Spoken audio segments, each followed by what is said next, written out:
السلام عليكم ورحمة الله وبركاته. يعني بقالنا فترة في أحداث بتحصل في بيت المقدس، والأحداث دي متصاعدة بشكل كبير جدا. وبعدين حصل إن واحد كده هداف عالمي جاب مجموعة من الأهداف، وبعدين وزارة الخارجية المصرية طلعت بيان تدعو الجميع لضبط النفس. تعال نقرأ البيان مع بعض ونشوف بقى الشباب المصري يعلق على الموضوع ده وقال إيه. بيان صادر عن وزارة الخارجية بعد هجوم القدس الشرقية. مصر تعرب عن رفضها واستنكارها الشديد وتحذر من مخاطر التصعيد والانزلاق إلى حلقة مفرغة من العنف. تمام. أعربت جمهورية مصر العربية في بيان صادر عن وزارة الخارجية صباح اليوم السبت 28 يناير الجاري عن رفضها التام واستنكارها الشديد للهجوم التي شهدته القدس الشرقية يوم الجمعة 27 يناير اللي قام بيه ولد فلسطيني. تمام. والذي أودى بحياة 7 أشخاص. طبعا هو العدد زاد بعد كده عشان كان في إصابات خطيرة، وأوقع عدد من الإصابات مؤكدة إدانتها لكافة العمليات التي تستهدف المدنيين.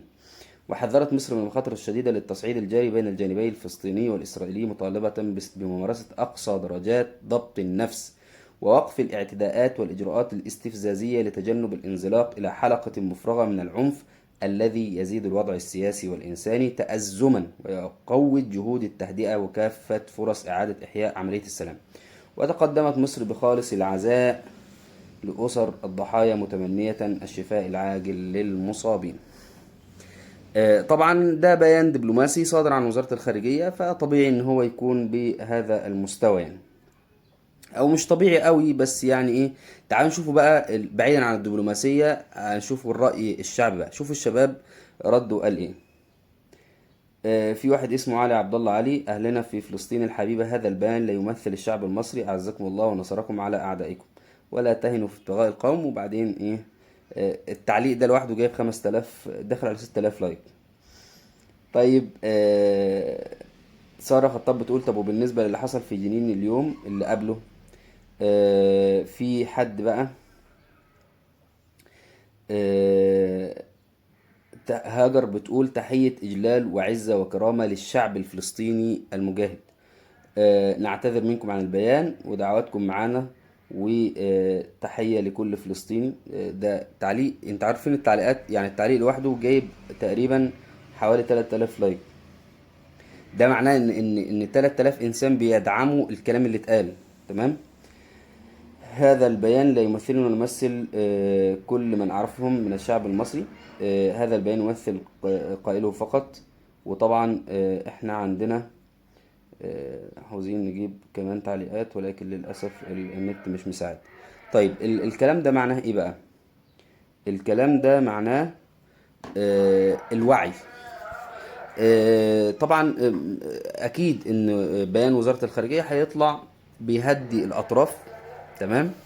ولكن الشعب واعي فاهم، عارف يعني ايه القضية الفلسطينية، فاهم مجريات الامور، ما زال متمسك بالثوابت.